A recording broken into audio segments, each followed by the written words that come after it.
আপনাদের লড়াইয়ের ফলে সেটি আপনারা জিতেছিলেন, দিয়ে আপনাদের ন্যায্য অধিকার স্যার বলেছি। ডিভিশন বেঞ্চ, সিঙ্গেল বেঞ্চ, উচ্চ আদালত কলকাতাতেও আপনারা জয়যুক্ত হয়েছেন। আর সুপ্রিম কোর্টে আপনারা পেঁচের মধ্যে আটকে আছেন। আমি বলি, অন্ধকার যত গাঢ় হবে, সূর্য তত তাড়াতাড়ি উঠবে। কবিগুরু বলে গেছেন, অন্ধকারের পিছনে আলো লুকিয়ে থাকে। আজকে সুপ্রিম কোর্টেও মহামান্য বর্তমান প্রধান বিচারপতির নেতৃত্বে যাতে আইনি প্রক্রিয়া সরল হয়, মামলা দ্রুত ওঠে, আপনারা সহ গোটা ভারতবর্ষের লোক বিচার পায়, তার জন্য ব্যবস্থা আপনারা দেখছেন। আমরা আশাবাদী। সম্প্রতি কর্ণাটক হাইকোর্ট একটা অর্ডার দিয়েছে গ্র্যাচুইটি নিয়ে, প্রভিডেন্ট ফান্ড নিয়ে, ডিএ নিয়ে।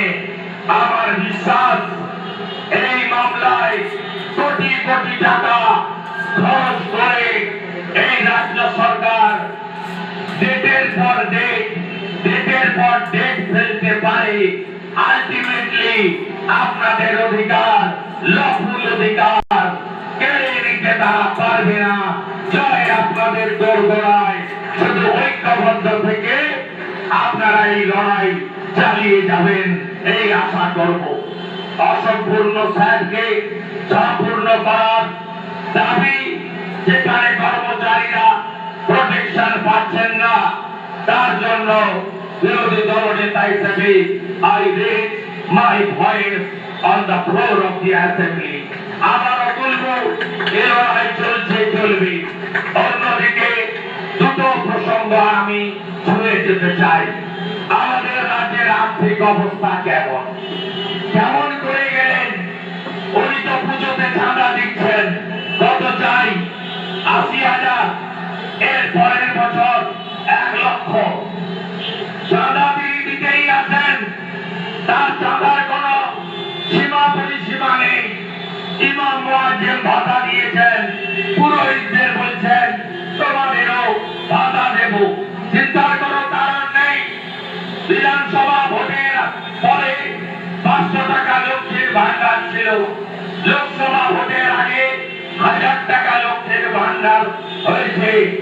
আবার যদি দেখা যায় বিধানসভা ভোট টাইট হচ্ছে, আইপ্যাকের লোকজন খবর দেয়, তখন আবার হয়তো ৫০০ বাড়বে। কিন্তু তিনি কি দেবেন না, তিনি দুটো কাজ করবেন না। একটা হচ্ছে কেন্দ্রীয় হারে নিয়ে তিনি দেবেন না, আরেকটা কি করবেন না, চাকরি তিনি করবেন না। তিনি সবাইকে ঢুকতে দেবেন।